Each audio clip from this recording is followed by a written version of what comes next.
Okay, so in today's video, I'm going to cover Alliance Wars. Just before I start that, so in yesterday's video, I mentioned about campaign energy. So at the top, I got 445 out of 500. I used some yesterday, and 400 out of 500 for the ISO 8 campaign energy. In daily objectives, you get loads of tasks. I've completed all of them. Just about to collect the last ones. So in the arena one, around here, we get ISO 8 and we get 30 of that. So if I double check that, I can take, claim that. And in the complete daily objectives, there's nothing else from it. And notice how the XP is going up. I'm nearly full level for now. Claim the Strike Pass rewards. Yeah, so if I go to campaign energy for the ISO 8, I've been given an additional 30. So always keep on top of that. Make sure that you use it so that it's not energy gone to waste, and you can be more productive in getting more shards or items or whatever you need. So for now, Alliance War. We start off with 4 energy, and the war has pretty much just started, so let's just get into it. Sometimes when the game loads for the war, it shows the interface and it's kind of messy at times, and you have to refresh it and go back in, but this time it's fine. So, reversing this team, the ones in the red, that's the Alliance in the blue. Okay, so participation, you can get to see who's involved, and just take it from there. And obviously no one's attacked so far, so we can arrange it by who's done the most damage points, who's got the highest attack points, and so on. You can even do just the Alliance, your opponents, or everyone. And just scrolling, we can see again there's a character called Tumbleweed player. He's got the green ring, so he's probably going to be one of the stronger team members on the opponent. Not necessarily always true, but it could be a factor to look into. I don't have the green ring, but it doesn't mean I'm not strong. Plus I'm nearly there. If I was to go, sorry, let's go back a sec. So before we attack, we've got all these things on the side, but obviously we're going to go straight into it. So battle. We've got 3 rooms, and each have 10 rooms, and let's just see 10 teams. Okay, so shield officer and shield officer. It's clearly going to be easy, and sometimes I've come across in a war where people write shield officer but don't have the dots and have that icon, and then you verse a few teams like this and they end up having some strong teams. So it was funny, very funny, but you got to look out for these things. So the second room, shield officer again, and we can scroll through. Actually no, we can't, sorry, this is the opponents. So you get to see there for if you can take them on, that's how you go about it. And then flight deck 3 is clearly the stronger one. Yeah, so it's all about being wise and how to attack. Say for example, we go here, we target this one. That means I'm letting the Alliance know to target this. Press it one more time, you do not target this. Cancel it again. We're pressing it the 3rd time. Each room has an active bonus, and this room has no effect bonus. That applies to flight deck 1, 2 and 3. So 1, 2, 3. They will have no room effects, but they have active bonuses, and these are based on certain rooms. So like for example, you got the barracks room, you got the cargo bay and the med bay. Med bay, cargo and barracks are all global rooms just underneath. As it says, once you destroy those rooms, it removes this, that, or that, depending on which room has been cleared.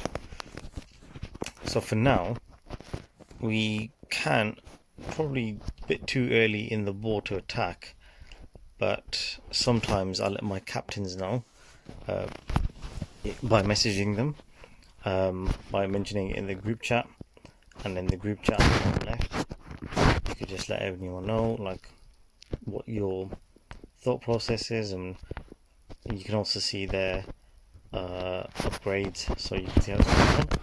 It's good.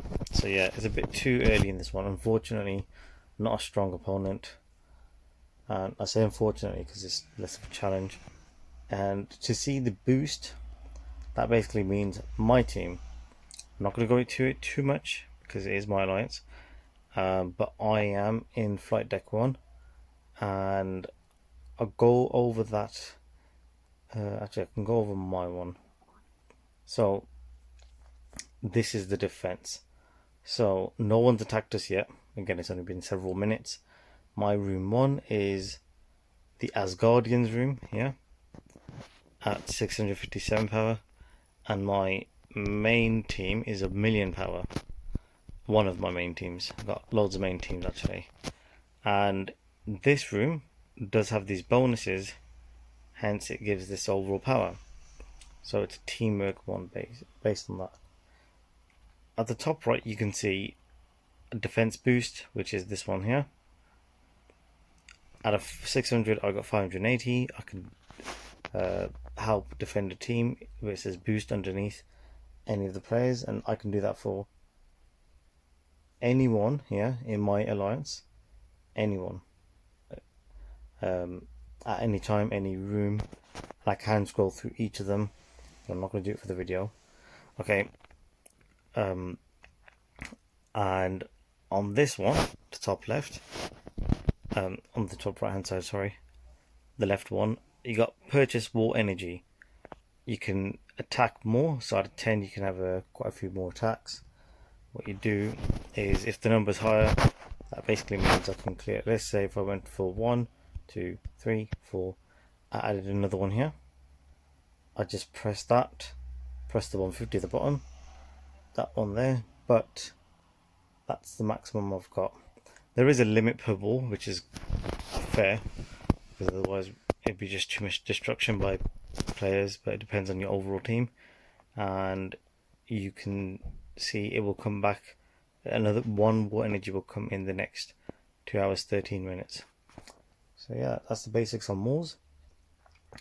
It's a bit too early on this one, but I will teach how to counter and which teams to counter with.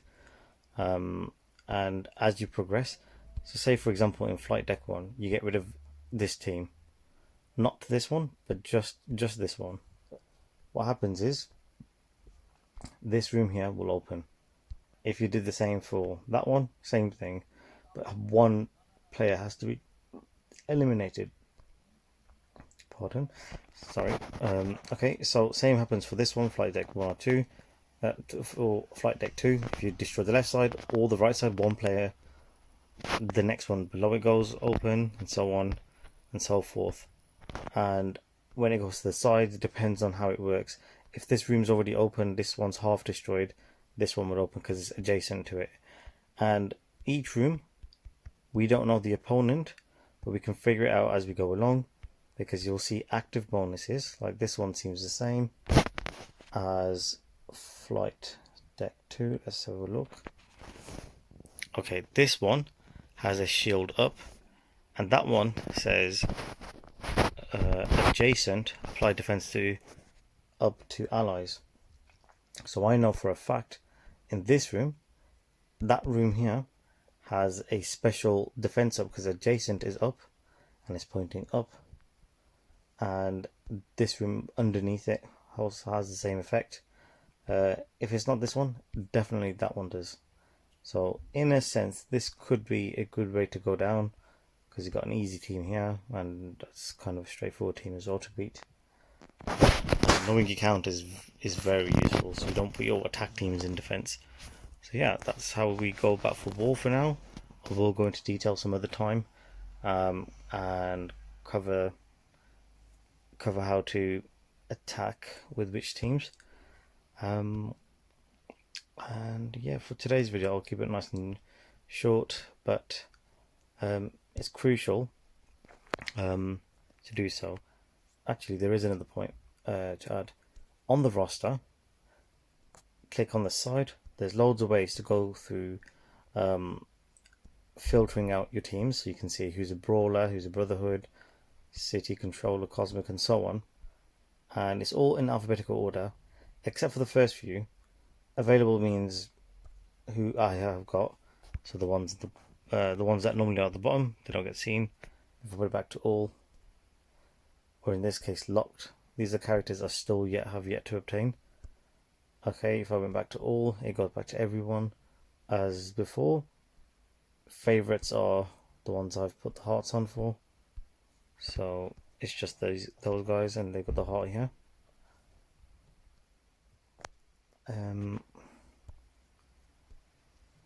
Yeah. If I was to, it's just the first few that does that. These are the ones for the ISO 8 upgrades up into Radar. And if I carried on all the way down to the very bottom, I can see my war attack and my war defense. I'm not going to show it in this video because I don't want to give certain tactics away, not so quick. But you can get to see who's there. And if you go through each one, just example for now, text. Remember, always your favorites will come first. When I say favorites, the one with the hearts. And then your highest in order. So my Minerva, she's very strong compared to Dr. Octopus. So she comes first, and it's by power strength. So on all the way down. Can't wait to get Doctor Doom, but it's for another time. Very soon, very soon. Yeah, and always go back to the side and just click like that. There is another filter, the one underneath with the 2 arrows up and down. You go here, and you can just mess around with this. To be honest, it's quite straightforward.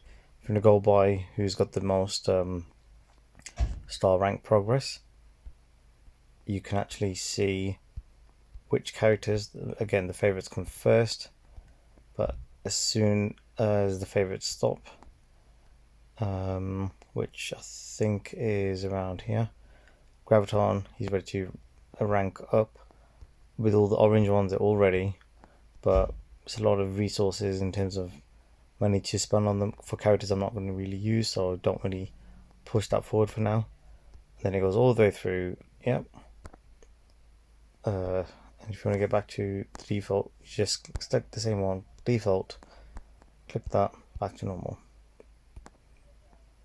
Yeah, so that's it for now.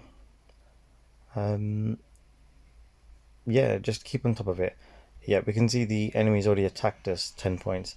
Got to keep on top of it, and luckily we're a 24-hour alliance, so we got team players from all over the world, literally attacking. At times we do strategize what's the best thing to do. We're losing 15 points at the moment.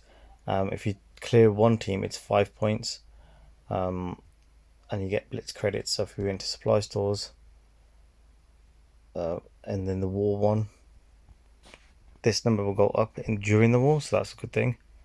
And yep, last thing actually, this thing here called Alliance Credits, you get it through the daily objectives, and you can go to the very bottom of this one. For 2,000 you get war credits. It is useful getting that. This one's good, but I've never used it. I've used it always for war credits because I still got a lot to get through the war store. I've not really gone for that. It's worth it, but it's quite high.